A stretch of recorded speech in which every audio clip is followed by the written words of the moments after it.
Fishtown Express here. Taming 10-Pound Island. Now, some folks get really angry when other folks step up to try to preserve what we now have left in Gloucester. They object to the do-gooder cadre of residents who swarm to the defenses of iconic Gloucester landmarks that mostly have a propensity of sitting around not generating any cash. That can often bother other folks, mostly professionals, who see it as unbridled protectionism with questionable motives from bleeding hearts who have nothing better to do. The Back Shore, Poles Hill, Gloucester Crossing, the Paint Factory, the Fort, Fuller School, the A. Piatt Andrew Fence, I-4C2, condos in the flood zone behind Good Harbor Beach, to name a very few. They are landmark battles that have come and gone. Many more are sure to follow the latest entry into the fray, the taming of 10-Pound Island. Ouch.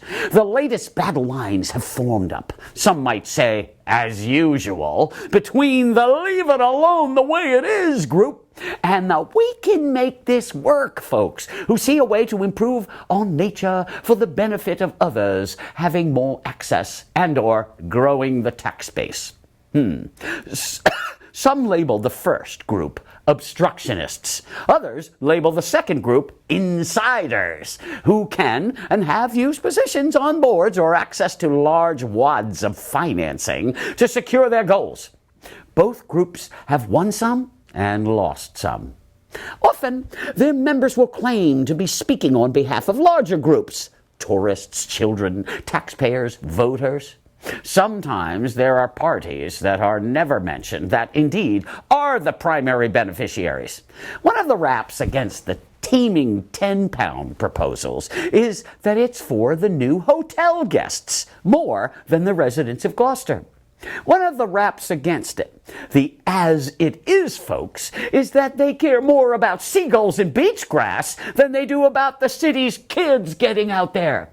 But of course, any kid can get out there today by kayak, rowboat, pram, sunfish, motorboat, surfboard, paddleboard, water shuttle, or inflatable. They always have, and they always will, because there are thousands of boats in Fishtown. Generations of children have gotten there, generations of adults too. The same as life. Those that wanted to do it, do it. Whether it be traveling to New York City, getting to 10-Pound, or joining the robotics team. Not everything in this world gets done for you, including fighting for these fantastic Gloucester landmarks. Some want to work to save adventure. Some don't care. Some want to save the paint factory. Others want to save Windover. Life is a battle of interests. But those that get angry at the preservationists, they don't seem to understand what drives them, any more than preservationists perhaps don't appreciate the lure of profits or progress for the other side. Both sides often claim conflicts of interest because there is often more than meets the eye in Gloucester. Now, pro-tamers cite our GHS sailing team's possible use of it, for example. As one of the racing coaches, I can tell you how horrified we were to hear that. There is no protection out there in the storms on 10-Pound, or even in good weather when it's too windy. The boats and the infrastructure would be trashed before long, especially because we start so early, March 14th, and go late, November. Plus, the flat water of the Central Harbor is the perfect practice environment where we are. We can still practice when other teams haven't even begun. Plus, the boats are protected from devastating conditions when we're not out there, especially at night. So folks should stop using Gloucester High School sailing team as an excuse, because it is so wrong for what we do. Fortunately, we had a moderate and even tempered Scott Memhard running the neighborhood listening meeting on 10-Pound Island. He is a good listener and a fair referee.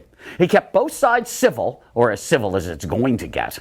He certainly got an earful, mostly leave it alone, please. Sometimes the listening posts, they can get an earful, but it doesn't count for anything.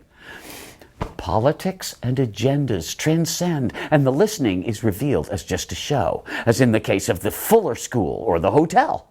I doubt 10 Pound will end up that way, as it is too important to the city.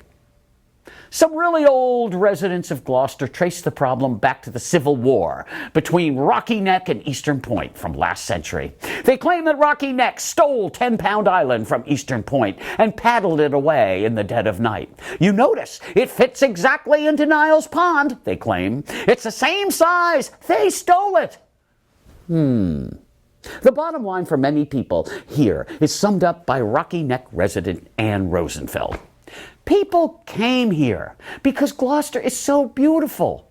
Visitors praise 10 Pound Island's quiet beauty at the heart of Gloucester Harbor. The island will draw the most people and the most praise if it remains the way it is. We should keep it the way it is. I think most of us would agree.